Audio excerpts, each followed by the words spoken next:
Hola a todos. El 28 de mayo de 2012 aquí en Colombia, comenzó la serie documentada El Patrón del Mal, basada en el famoso libro La Parábola de Pablo. Una investigación que duró alrededor de 5 años, la cual inició en 1995, donde Alonso Salazar, exalcalde de Medellín, periodista y escritor, reunió y analizó toda clase de archivos periodísticos y policiales, testimonios de otros capos, familiares y sicarios de Pablo Escobar. Es por eso que actualmente en Colombia, el libro La Parábola de Pablo es considerado como la mejor biografía que existe de Pablo Escobar y el cartel de Medellín. Pero antes de comenzar a analizar los testimonios del Chino Millán, los cuales solo los ha dado en el extranjero, vamos a dejar algo en claro.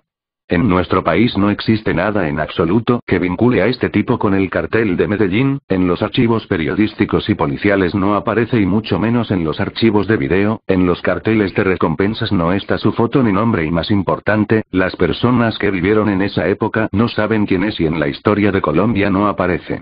No sabíamos que este señor existía hasta que vimos unos videos en YouTube de origen centroamericano. Y aunque para nosotros los colombianos es más que obvio que en la serie El Patrón del Mal, John Mario Ortiz, alias Chili, es en la vida real John Jairo Arias Tascón, alias Pinina, al parecer para los centroamericanos no es así. Y nosotros nos preguntamos: ¿con qué fundamentos, personas extranjeras que ni siquiera saben cuál es la capital de Colombia, se atreven a contradecirnos e intentar creer que saben más que nosotros al respecto?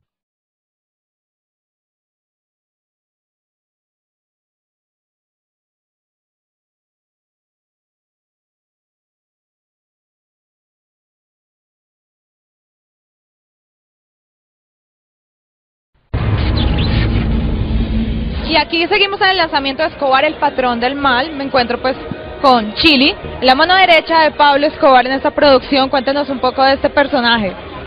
Bueno, este personaje es, como lo has dicho, mano derecha de Pablo Escobar, jefe de toda la escuadrilla militar. Entonces, por lo tanto, me toca encargarme de todo el trabajo sucio que toca hacer. Cuéntanos cómo fue esta preparación, cómo hizo usted para tratar de hacer un personaje como este tan importante en la historia, además. Bueno, la preparación comenzó primero que todo leyendo el libro, luego por medio de los libretos analizando pues cómo eran sus acciones, sus gustos. ¿Tuvo la oportunidad de pronto de hablar o de tener una cercanía, una conversación con alguien de la historia? Sí, claro. Mucha gente en Medellín que de alguna manera estuvo ligado pues como a esta historia, ¿no? Y pues sí, me hablaban también de Pinina, que era pues muy amable, muy jovial, ¿sí? Muy estricto en su trabajo, bueno, se podría decir, muy profesional, ¿no? Sí, muy entregado, sí, muy leal al patrón. Aclarado este punto, ahora nos dispondremos a analizar los testimonios de Henry Millán y los compararemos con los verdaderos datos del cartel de Medellín. Empecemos. Pero fíjate lo interesante, en la década de los 80, año 88, a mí me confrontan ante la muerte, siendo en el ajedrez del cartel el segundo hombre más buscado. Wow. ¿El segundo hombre más buscado del cartel de Medellín? Si era tan buscado, ¿cómo es que en Colombia no sabemos quién es? Mejor veamos quiénes eran los dos hombres más buscados del cartel de Medellín. Se buscan Pablo Escobar Gaviria y Gonzalo Rodríguez Gacha. Si usted tiene información que conduzca a la captura de uno de estos delincuentes, obtendrá una recompensa de 100 millones de pesos. Soy de un país lindo, Colombia. Nacido en Cali, criado en Medellín. Este señor es de Cali, según él, criado en Medellín. Con la guerra tan grande que había en ese tiempo entre el cartel de Cali y el cartel de Medellín, sería un suicidio tener este caleño en un esquema donde todos los sicarios de Pablo Escobar eran de Antioquia. Pero mejor miremos qué dijo en otro video tiempo después. Crezco en una sociedad con el mismo nivel de conflicto. En mi país, Colombia, el barrio Envigado. ¿El barrio Envigado? Lo sentimos, pero Envigado no es un barrio, es una ciudad. En todo caso, no vivió en ninguno de los dos lugares. ¿Viste la muerte de Carlos Leder cuando él tuvo el problema con Pablo, que Pablo dijo que se fuera de la hacienda Nápoles? Que claro, ahí yo estuve en vivo y él en directo. Él mató a un amigo de ustedes en la hacienda Nápoles. El parcerito más grande por su novio. ¿Cómo se llama? Bueno, el parcerito más grande le decíamos al zurdo. El zurdo, lo mató Carlos Leder. Lo mató Carlos Leder. Carlos Leder sí mató a un escolta de Pablo Escobar en una fiesta, el problema es que no era ningún Alex zurdo. Veamos una parte del libro, El verdadero Pablo Sangre, Traición y Muerte, el cual recopila los testimonios de un verdadero sicario del cartel de Medellín, alias Popeye. Podíamos tener el control de una región para hacer una fiesta. Venían prostitutas como el día que Carlos Leder selló su suerte, que mató al Rollo, un muchacho del patrón, lo mató en una fiesta porque Leder estaba loco. Porque él tenía paludismo cerebral y fuera de eso era cocainómano. Es cierto que tenía una relación con García Márquez, con Gabriel García Márquez. Claro. Bueno, ahí hay un libro que habla mucho de nosotros, que es Historia de un secuestro. No quiero decir Historia de un secuestro. Claro. El libro en realidad se llama Noticia de un secuestro, y narra el secuestro de Maruja Pachón, Diana Turbay y 8 personas más. Ordenado por Pablo Escobar y ejecutado por la banda de sicarios Los Priscos, que en la serie El Patrón del Mal son nombrados como Los Chuscos. El único problema es que estos secuestros fueron realizados en noviembre de 1990, y según el chino Millán él fue capturado en 1988, y a principios de 1989 ya predicaba. Entonces, ¿cómo pretende salir en este libro? En aquella etapa clandestina, en aquella etapa final de Pablo Escobar Gaviria, ¿tuviste algún contacto con él? Sí, con él. Pude compartirle, pude hablarle del Señor. ¿Pudo hablar con él? Esto debe ser lo más ridículo que ha dicho este sujeto. Pablo Escobar estaba en total clandestinidad ya que era buscado por la DEA, el Bloque de Búsqueda, la CIA, el Ejército Nacional, el DAS, y los Pepes. El chino Millán viviendo en el extranjero, ¿cómo hizo para ubicarlo y encima solo para hablarle del Señor? ¿Tú matabas niños? No, ¿Y eso mujeres? es código, tampoco. Los narcos, eso es código, Julio. Eso es código, eso no existe en el narcotráfico, especialmente en la vieja escuela. Parece que el chino Millán trabajó para otro Pablo Escobar, ya que los del cartel de Medellín no eran narcotraficantes, eran narcoterroristas que mataban niños, mujeres, ancianos y todo el que se atravesara en su camino, con tal de cumplir con sus objetivos. Miremos qué dice alias Popeye, que actualmente está en la cárcel de máxima seguridad de Cómbita en Colombia, pagando 26 años de prisión por los crímenes que cometió con el cartel de Medellín. Estamos defendiendo una posición, la de Pablo Escobar. Para nosotros era un gran líder, era nuestro Dios. Si nosotros para matar a una persona que iba contra nuestro Dios, teníamos que matar 1000 inocentes, no había ningún problema. No había ningún remordimiento. Y usted se va volviendo más duro, y más duro, y más duro. Cuando usted ya llega a esa dureza del año 1989, no hay ningún problema en volar el avión de avión que matar a su padre. Porque usted no está pensando cuando va a colocar una bomba, mato al señor que es cantante. En la casa hay 3 niños, uno de 22, otro de 7, otro de 2 años, porque somos criminales. Okay. Este hombre, John Sangre, Henry, traición y muerte. era de los 5, yo no quiero decir el sicario, porque era el entorno de Pablo, era su mano derecha, su confianza, de los 5 hombres que lo acompañaron hasta el final a Pablo. ¿Mano derecha de Pablo Escobar? Entonces alias Pinina y alias Popeye, ¿quiénes eran? Veamos un texto del libro Sangre, Traición y Muerte donde alias Popeye nombra a los hombres de más confianza de Pablo Escobar.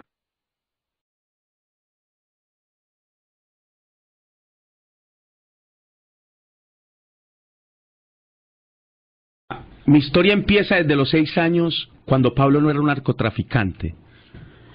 En ese tiempo, el histórico cartel de Medellín se fundamenta por familias muy poderosas, el cual Pablo no era parte de la historia, como los Henao, los Bustamante, los Ochoa. ¿Es que estos periodistas de Centroamérica no se documentan? En ese tiempo no existía el cartel, existían pequeños traficantes independientes. Fue Pablo Escobar quien reunió y organizó a los Ochoa, a Carlos Leder, al mexicano, a Juan Mata Ballesteros, Griselda Blanco y Gilberto Rendón Hurtado, y juntos fundaron el cartel de Medellín. Los Henao y los Bustamante no tienen nada que ver con el cartel de Medellín, ya que ellos son los fundadores del cartel del norte del Valle. Fernando Henao Montoya, Arcángel Henao Montoya alias El Mocho, Lorena Henao, José Orlando Henao, Hernando Gómez Bustamante alias Rasguño, Juan Carlos Abadía alias Chupeta, Don Diego, entre otros. ¿Cuándo matas la primera persona? 12 años de edad, mi bautizo. ¿Quién era? Bueno, fue un hombre que era más poderoso que Pablo y fue mi primer homicidio en un estadio público. ¿Y cómo tú lo mataste? Bueno, un disparo a quemarropa, hermano, porque no era un experto, no era un hombre conocido, quizá no era un experto en el mundo del sicariato. ¿Será que en Medellín alguien se puede tragar un cuento como ese? Pablo Escobar mandó a un niño de 12 años que nunca había matado a nadie, para que asesinara a un hombre más poderoso que él. Y para completar, en un estadio público y lo hace a quemarropa y encima sale vivo. Hay que ser un completo ignorante para creer esto. No te lo cuento yo, o sea, se lo dice la historia, porque fui uno de los líderes y el fundador del parche más bravo de Pablo. ¿Cuál era el Empezamos con parche más bravo? 126, los tesos. Los tesos. Claro. Disculpe, pero el único que lo cuenta es usted. ¿El parche más bravo eran los tesos? ¿Y eso qué es? ¿Un grupo de rap? La historia nos cuenta que al servicio del cartel de Medellín hubo varias bandas de sicarios, los Magníficos, los Nachos, entre otras, pero la principal y más antigua fue la sanguinaria banda de los Priscos.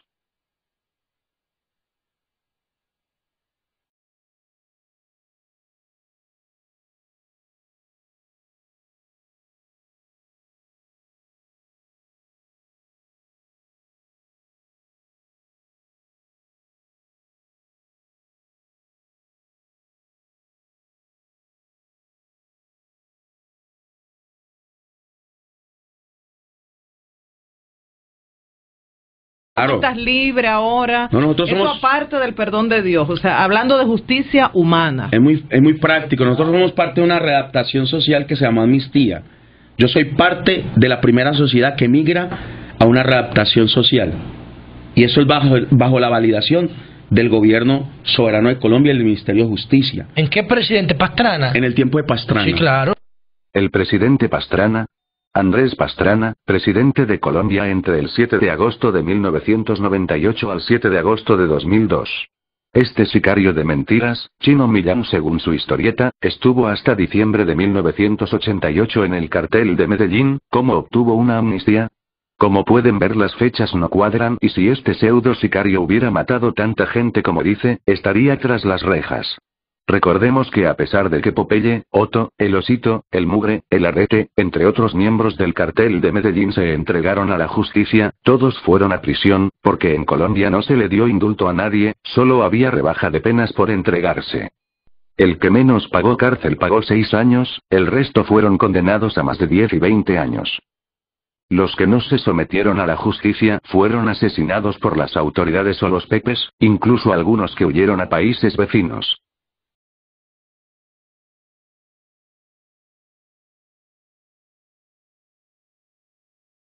Precisamente mi fundación es una fundación patrocinada por el presidente de los Estados Unidos en diferentes países del mundo. ¿Pero desde cuándo? Wow, desde el año 89-90. Ya en 1989 tenía una fundación en Estados Unidos. Según él, supuestamente se retiró del cartel en diciembre de 1988, era drogadicto desde los 7 años y había matado más de 200 personas. No hay que ser experto para saber que una persona así necesita de un tratamiento psicológico especializado para lograr su rehabilitación y readaptación a la sociedad, lo que en muchos casos no se logra al 100%. A esto se le suma que en su autobiografía dice que a finales de 1989 conoció a una mujer en Brasil que le predicó el evangelio. ¿Cómo hizo para salir de Colombia y viajar a 2 países y sin rehabilitación y sin amnistía y hasta sin visa? Ya que él mismo dice que fue después de 1990 que lo indultaron. ¿Cómo diablos le otorgaron la visa para Estados Unidos a un delincuente? Pues sencillo, se la dieron porque no tenía antecedentes penales, porque no fue sicario de ningún cartel. Antes de convertirme yo ganaba $6.5 millones por atentado con Pablo. Tenemos hoy con nosotros a John Henry Millán. Desde los 13 hasta los 17 años trabajó como sicario o asesino a sueldo. Ha matado varias personas por contrato. Por cada asesinato le pagaban de 5 a 10 mil dólares.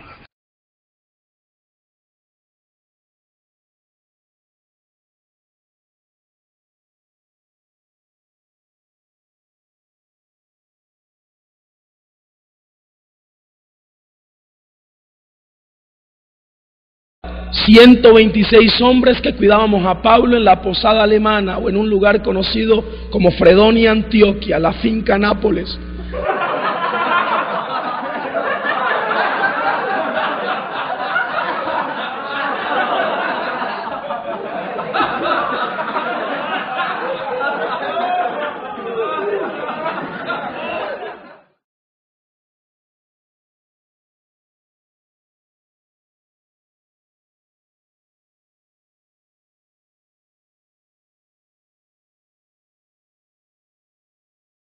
Nosotros vivíamos en un recinto llamado la finca Nápoles, en Fredonia, Antioquia. Puro paisa. El solo grupo de centinelas que rodeaba la finca llegaba a más de 500 personas. Afuera tenía a John Lennon, una figura estatuada en oro de 24 quilates que se la estatuó Botero, evaluada de más de 10.5 millones. Ya dijimos que no es finca Nápoles, es Hacienda Nápoles. Y no está en Fredonia, está ubicada en el municipio de Puerto Triunfo. La estatua de John Lennon no está afuera de la Hacienda Nápoles, la famosa estatua se encuentra en una propiedad de Carlos Leder, llamada la Posada Alemana, en la ciudad de Armenia. No es de oro de 24 quilates, esta estatua es de bronce. Y no es una obra de Botero, fue hecha por otro gran escultor colombiano, llamado Rodrigo Arenas. Bueno amigos, como han podido ver, este sujeto vive en un mundo de mentiras, las cuales son fáciles de ver si se es colombiano o si se investiga un poco. La gente que no conoce nada sobre la verdadera historia del cartel de Medellín se traga fácilmente estos cuentos. Pero hay que admitir que hay cosas inverosímiles las cuales hay que ser demasiado ingenuo para creerlas. Además, hay muchas cosas más para desmentir, pero necesitaríamos un video de por lo menos 5 horas. Las pocas cosas coherentes que cuenta Henry Millán en sus testimonios, son cosas que cualquier colombiano las sabe, sin necesidad de haber trabajado para Pablo Escobar, ya que desde los inicios de la década de los 90, se han publicado muchos libros y se han hecho muchos documentales en nuestro país. Conclusión. Este personaje se creó una gran historia la cual ha difundido por más de 20 años en países centroamericanos y en comunidades latinas norteamericanas, una historia llena de relatos tergiversados y fantasiosos que difieren demasiado con relación a la historia que conocemos los colombianos.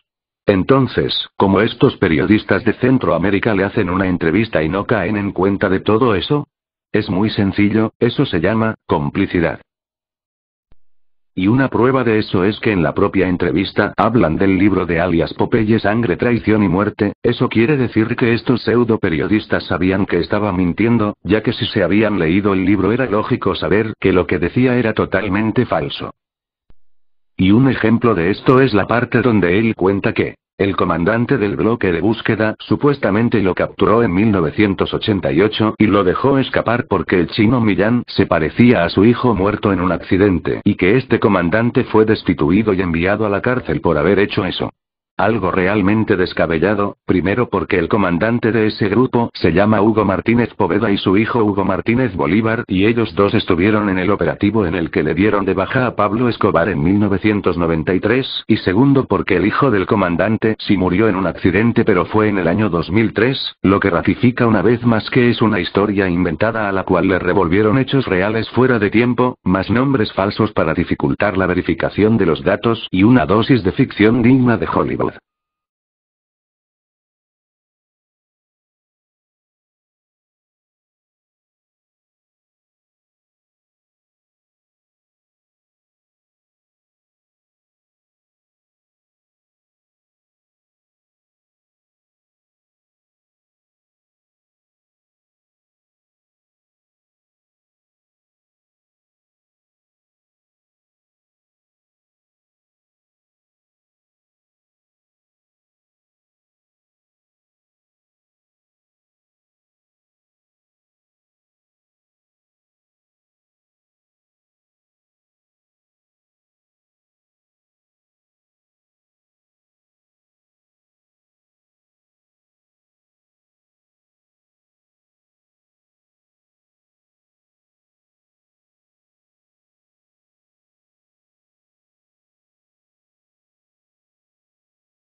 Era corredor campeón internacional de ciclocross y velocidad en persecución, Daytona.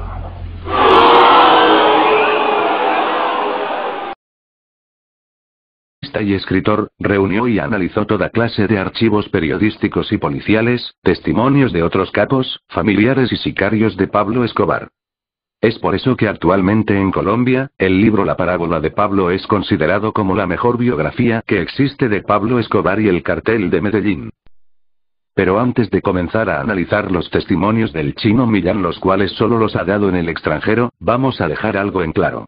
En nuestro país no existe nada en absoluto que vincule a este tipo con el cartel de Medellín. En los archivos del patrón del mal me encuentro pues con Chili, la mano derecha de Pablo Escobar en esta producción. Cuéntenos un poco de este personaje.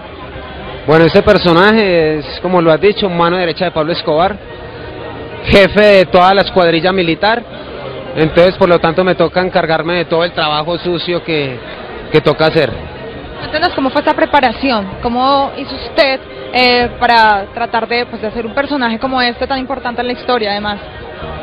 Bueno, la preparación comenzó primero que todo leyendo el libro.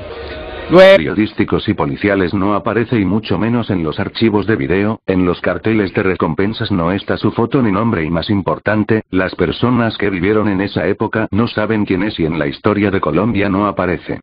No sabíamos que este señor existía hasta que vimos unos videos en YouTube de origen centroamericano. Y aunque para nosotros los colombianos es más que obvio que en la serie El patrón del mal, John Mario Ortiz, alias Chili, es en la vida real John Jairo Arias Tascón, alias Pinina, al parecer para los centroamericanos no es así.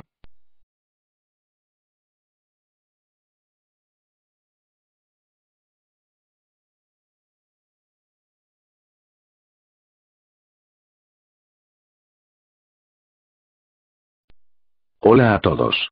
El 28 de mayo de 2012 aquí en Colombia, comenzó la serie documentada El patrón del mal, basada en el famoso libro La parábola de Pablo. Una investigación que duró alrededor de 5 años, la cual inició en 1995, donde Alonso Salazar, exalcalde de Medellín, periodista. Y nosotros nos preguntamos: ¿con qué fundamentos, personas extranjeras que ni siquiera saben cuál es la capital de Colombia, se atreven a contradecirnos e intentar creer que saben más que nosotros al respecto?